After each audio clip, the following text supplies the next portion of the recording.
Mitos.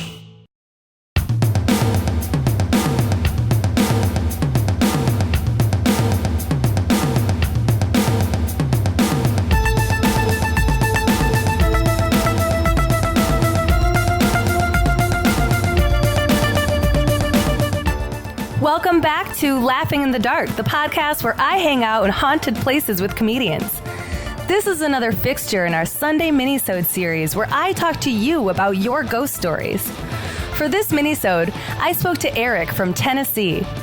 Eric has since moved to Portland, Oregon, but he told me all about a crazy ghost hunting adventure he went on one sunny October afternoon back in Tennessee. Here's the call.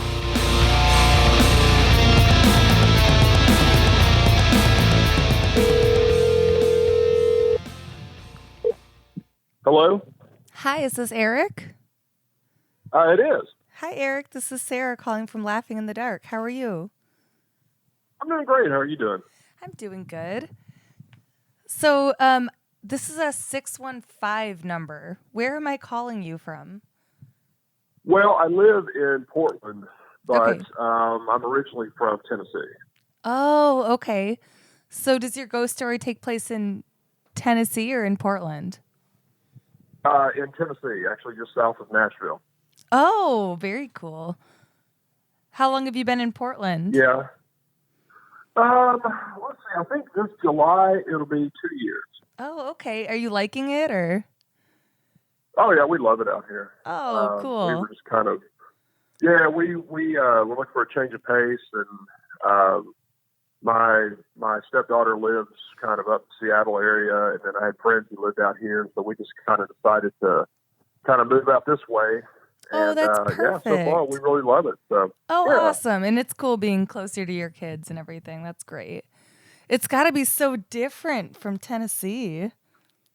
Oh, well, first of all, it's not as hot. Right. So, you don't have the oppressive humidity, which is very nice. Yeah. Okay, so set the scene for me of your ghost story. I'm excited. Okay, I was trying to think of the year just a minute ago. I want to say it was like, I have to go back I probably have to ask my wife. It was back probably around, I'd say 2010 or 11, if I remember correctly. Okay. My wife is a nurse practitioner, and she used to work at a medical clinic in Franklin, Tennessee, which is just south of Nashville. It's like an old, Civil War, very historic city. It's a very, kind of Norman Rockwell kind of looking place. It's really cool, actually. And my wife worked for her father, who's a doctor. He had a medical practice down kind of in the downtown area of Franklin, and in the very historic area. And in this office building, seeing the patients or whatever. And so my wife would get to know a lot of these patients, and see them all the time. And there was one lady who would come in there, and I guess somehow she and my wife got in this conversation about ghost hunting or something. I don't know how it really got started. And so, my wife's like, oh yeah, we've always kind of watched those shows. We don't really buy into it or, whatever. It's just kind of fun to think about. And this lady's like, well, you should come with me sometime and ghost hunt and see what you think. So I guess from there, the conversation turned to, apparently the office where my wife worked supposedly was haunted.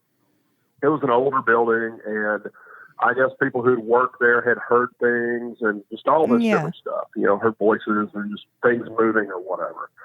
And so my wife brought up to this lady, hey, wouldn't it be fun to ghost hunt here? And the lady's like, sure, we can do it on a Saturday when there's nobody here. Bring your husband, bring, your bring your daughter. And so we decided, especially because it was right around it was early October, thought, oh, that'd be kind of fun to do for a Halloween thing, because I didn't buy in all this stuff, but I thought it'd be something fun to do on Saturday. And your wife didn't buy into it either, right? She was kind of like, this is cute. No, like I said, it was kind of, we'd watch Ghost Adventures or some of those shows, and just have fun with it, but we were like, yeah, whatever, it's just whatever. So, and my stepdaughter certainly didn't buy into it. And because I think she was probably, I don't know, probably 14 at the time. She was like, do I have to go to this? So and you're like, yes, we're family bonding. Just come on. Well, I think she was kind of excited about it just because it was kind of like the way I was, kind of like, yeah, it's kind of a Halloween thing. We'll just go do it for something fun, something different on Saturday. Yeah. And it was during the day? And so this lady... It was during the day? Yeah, we went. It was like early afternoon. We went. I'd say maybe like 1 or 2 o'clock in the afternoon, something like that. It was like a nice sunny fall day in Tennessee. It was kind of cool out. Kind of, it felt like a good October day, which kind of made it, kind of helped set the tone a little bit as well. And this lady told my wife, and said, I have like all this ghost hunting equipment or whatever. But you need to get your own, like, if you don't have them, get like your own digital recorder so you can record stuff if we hear anything. Yeah. And she actually, we didn't have any. So the lady said, we'll just go to Target or someplace and pick a couple up, which we did. And to make sure that nobody messed with anything or whatever, we didn't even take them out of the packaging until we got in the parking lot of the office building. And we put batteries in it and in we go. And I had one, and my wife had the other one. And no one else ever touched them. Well, I think my stepdaughter did some, but no, the three of us were the only ones who ever messed with these things. And so we go in there, we meet this lady. It's a 2-story kind of it's not a small building, but not huge. And it's 2 stories, and we go in the first floor, and my wife locks the doors up, stuff like that. And of course, we to make it more fun, we turn off all the lights. And we proceed to go upstairs to this like kind of a lunchroom, conference room kind of an area. And there's a really long table in there. And so this lady puts down her gigantic briefcase of like ghost hunting tools and equipment. And she's at one end of the table. I mean, she was loaded for bear. She had so much stuff. She obviously was very serious about this. And so she sets up at one end of the table. And my wife and stepdaughter sit kind of across from her on one end of the table. And like I said, I go all the way across the room, and I'm at the other end of the table. And so we just kind of start going over the preliminary things about, kind of what kind of questions you ask and that kind of a thing. She's kind of giving us like a little, ghost hunting 101. Okay. And yeah, so we're kind of, okay, this is cool. And so then we proceed to turn on the digital recorders, and we start asking questions. And, it's, the lady said, it's usually best to, ask like, it's easier to ask like yes or no questions because it takes less energy to answer them and that kind of a thing. So like, oh, okay, sure. But of course, after a while we got away from doing that. We were asking like complex questions or whatever. And one of the first questions that my wife asked was, can you tell us anything about this place? And, we gave it a couple seconds, and, we didn't hear anything. So like, no, okay. And so it just kind of went from there where we start asking questions. We even had like, this lady had like all different equipment to check for like, the electromagnetic this and that, and we were just all these different things. And so we eventually, after leaving this room, we kind of branched out. We all kind of separated and went different rooms, things like that. Wait. Sorry, when you were doing the questions, did you get any answers to anything? Not at the time. Okay. And so we proceeded to, because the thing is, like I said, it was going on, and I'm like, oh, there, whatever. Yeah. There's nothing here. You're like, this is getting boring. And so we did it. Yeah. And it was just kind of fun. It was, I felt kind of silly in a way. And at one point, we went downstairs, and we all sat in different exam rooms. And I had a digital recorder. My stepdaughter took one in another room, and we're asking questions. And my wife was taking pictures and all these things. And we weren't getting anything. I'm like, I don't know about all this. And so we did this for like, I don't know, we were probably there for an hour and a half, maybe 2 hours, something like that. So we wrapped the thing up. Yeah. And we're like, that was a bust. What a way to spend a Saturday. Whatever. Sure. It's a funny story. So we go home. Well, yeah, it's just like, my friends were getting a kick out of it, like, oh, look at you go hunting and all this, really give me a hard time. And so, okay, so that night we go home, and my stepdaughter was staying at her dad's house that night. And so my wife and I thought, okay, we're going to review these digital recorders. Maybe we got something, And so there was this in the house that my wife used to have. There was like a spare bedroom that we were sitting in there on the edge of the bed listening to these recorders, right? And we rewinded to the very beginning, and you hear us going through the preliminary, blah blah blah, whatever. And then you get to the point where my wife asks the question, can you tell us anything about this place? And immediately on the recorder, you hear in a kind of a gravelly male voice, this place burned. Whoa.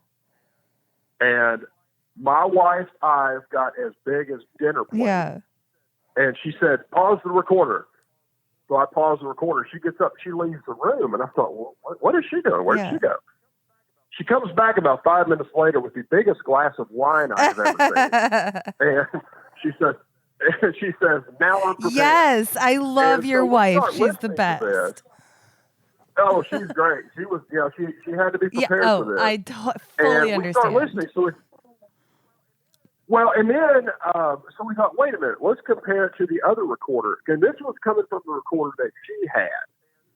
And so you hear this voice it sounded like it was standing right next to her on this recorder.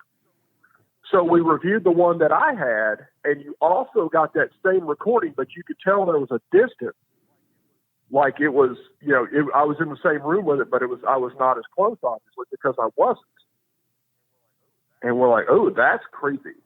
And so we start listening to these recordings, and we thought, wait a minute, maybe we should start writing these down and see how many we get. Yeah. And we ended up with over 100. Oh my gosh. And it was freaky because it was, one of the things that was weird about with the guy saying this place burned is my wife had heard at some point that office before her father bought the place had burned at one time, years before. And that it had been a nursing home. And so the voice sounded like a young man. So that was kind of weird. Maybe someone who worked there. At other points during the whole, yeah, that's what we're wondering. And we tried to I think the ghost hunting lady tried to do some digging on it. I don't know if she was able to find anything or not. But at other points, we had one of the funniest ones that really cracks me up, if you don't mind me swearing, is we're standing in the hallway downstairs and you hear this ghost go, oh, fucker. Weird. Like, what was that? Oh, my God. And at another point, you get a female voice that says my stepdaughter's name. Ooh. And then at one point, my wife was holding one of the digital recorders, it has like a little red light on there. And she's telling the people, hey, if you have something you want to say to us, talk into this red light.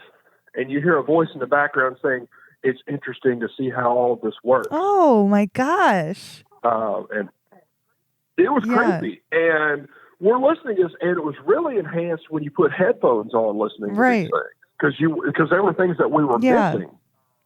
Because we'd go back. She was listening to one, I was listening to the other. Like, oh, you got to listen to this. We backed the thing up and you listen, and it was nuts. Because, like I said, we got well over 100 things. Wow. And it was nuts. What really freaked me out is when it said my name. The male voice said my name a couple times. And it seems. And at one point it says, it said that's interesting. Ask Eric. Huh. And I'm like, whoa, that's freaky. What was it saying that about? Ask you about what? It never said it. It just said, that's interesting. Ask Eric. And I thought, that's I don't know what he wants, but I'm not sure if I'm cool with that. But I wonder, like, did did you guys say something before he said that in response? I think I want to say my wife was talking kind of about like the recorders and stuff again. Oh. And then you just hear there's like a delay, and then you hear this voice say, that's interesting, ask Eric. And like I said, I can't remember. I'm trying to think of the circumstance where it said my stepdaughter's name a couple times. It never said my wife's name. But it was really, for me, it was really surreal to have some voice that you don't know where it's coming from saying your name. I'm like, okay, that's a little bit unnerving. Yeah. So I kind of moved into the realm of believing. Absolutely. So, it was wild. And what was interesting is not long after that, they have inside the office, like in the very center of the office is kind of like a nurse's station. And it's kind of like a gigantic cubicle, essentially, like a little box. And it has like the kind of like translucent, like plexiglass where you can kind of see shapes through it, but you can't really see clearly. And at one point on the security cameras, they caught a chair sliding out. Then you see the chair sliding back forward. And then you see like the outline of somebody leaning up against the glass. And then after a little while, you see the shadow go away and the chair move back and then the chair slide back forward again, like someone's doing work at the desk in the lab. But of course, there's nobody there. And the thing that killed me was the office manager saw it and my wife's dad saw it. And they're like, oh my gosh. And then what did they do? They erased it. Like, why? Oh my God. We could have made money off that. Yeah. Oh, I was heartbroken they did that. That's gotta be Oh my kidding God. me. I know that drives me insane. But, in fact, I was going to ask you, do you still have the recording that you and your wife made? We have. We just moved into a new house, and so I'm not sure where the recorders are. One of them should still have everything. I know one of them, and my wife kills me or wants to kill me every time I mention this, is when I used to work in Tennessee during Halloween, I was going to take the recorder up to work and I was going to play it for a lot of coworkers because they were real into that kind of stuff. And me being the doofus I am, when I thought I was fast forwarding on the recorder, I erased like a huge chunk of stuff on one of the recorders, and my wife was ready to kill me. Now, the other recorder should still have everything on it as far as I know. Isn't that the worst? But that one I actually recorded, and when I told my wife about it, the look on her face. You guys should have uploaded it to a computer or something, so you had. Well, I don't know why we didn't. I have no idea. I guess just didn't think about it, you know. And I kick myself when I think, why didn't we do that? Well. But oh gosh, yeah, we could have sold that to somebody. Oh yeah. Something. Oh God, yeah, I'm sure. I was gonna say if you want to send in a clip of it or something, we could put it in at the end of your Minisode. Okay, I'll see if I can hunt it down. I'll say I might do a little digging, but if I find it, I'll definitely send it away. I'll write myself a note to remind you to email you. So, because that's what I've had. Perfect. I've had actually a couple people this season that just like you, they caught something on a recording, and they were able to send me a clip. And we're thinking about maybe doing something like at the end of the theme music, we'll throw it in there as like a little Easter egg for people that are still listening. You know? Oh, that'd be fun. So I thought that'd be a cool idea because there's so many people that say that they're like, yeah, I caught this picture or I caught this audio, and I believe them. Like, you hear their stories, they sound like they're telling the truth, but then they're like, yeah, I don't know, we just got rid of it. Like, it wasn't. Or they do the. Well, the thing that. I was going to say, or they'll be like. Well, my thinking was always like, when I first heard it, heard all this stuff, I'm thinking, of course, me being the cynical person that I am sometimes, I'm thinking, okay, this lady is messing with us. She's somehow pulling some fancy thing or whatever. She's making all this happen. But then I thought, well, how would she have done that?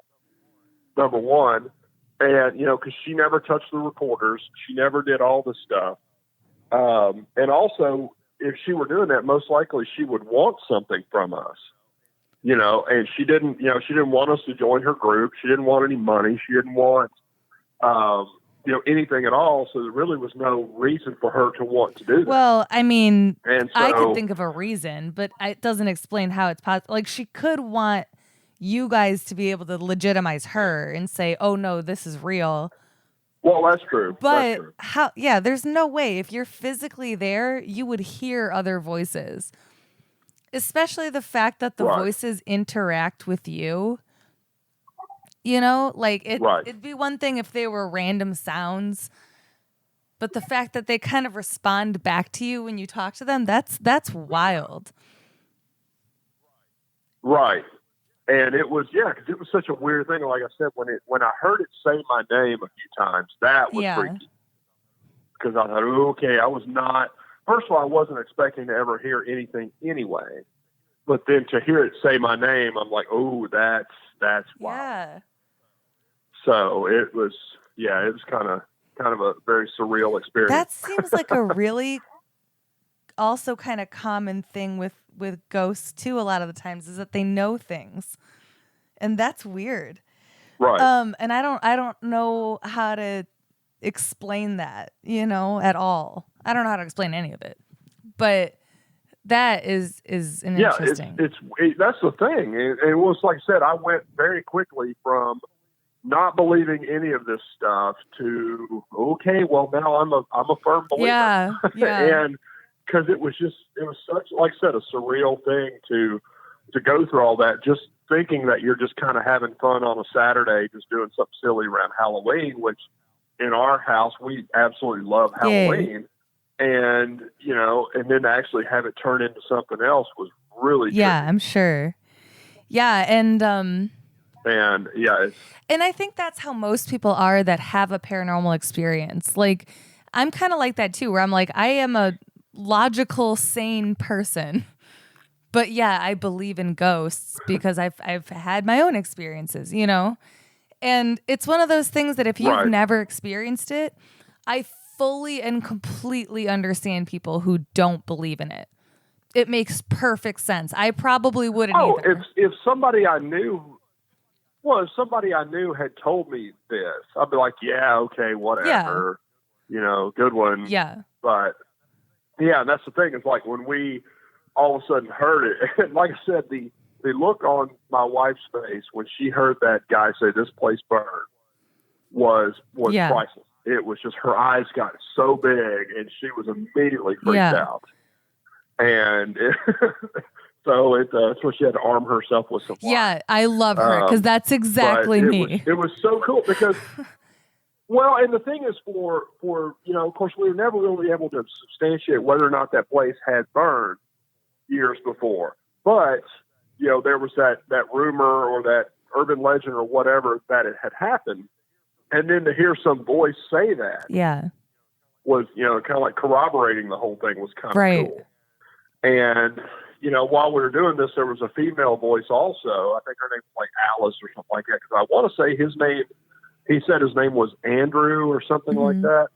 And the female voice didn't talk as much, but we did hear stuff from her. And that was the one that my wife said that they had always kind of been told was in the office was a female named Alice. Interesting.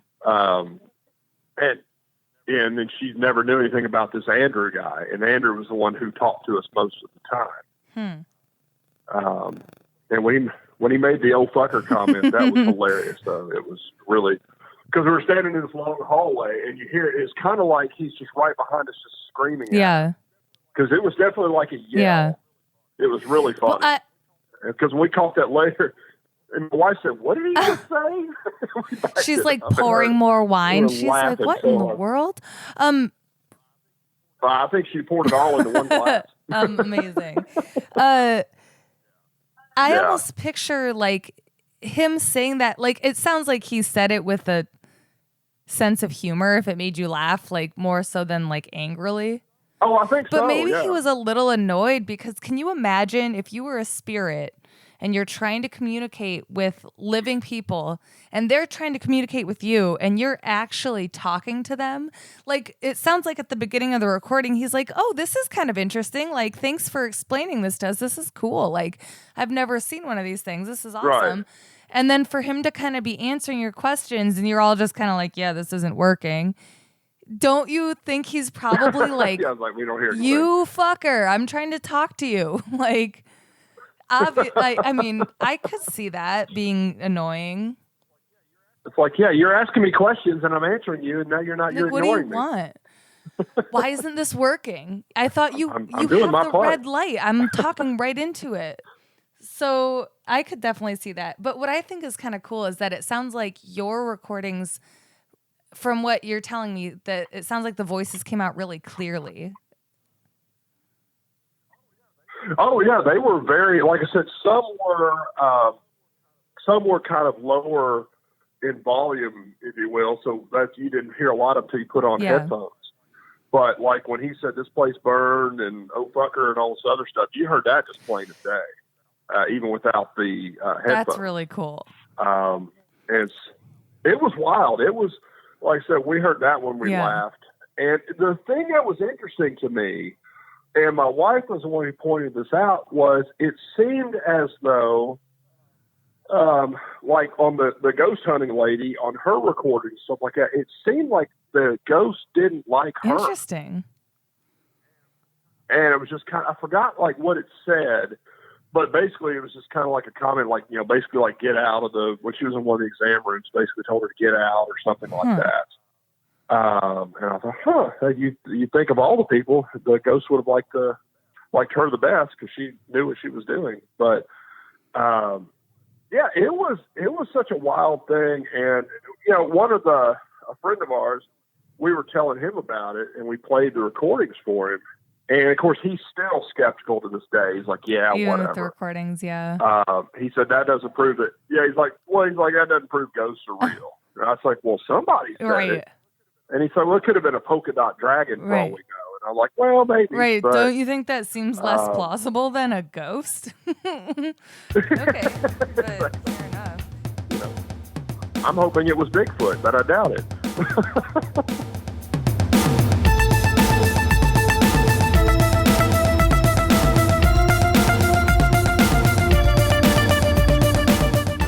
Thank you for your call, Eric. That was such a fascinating story.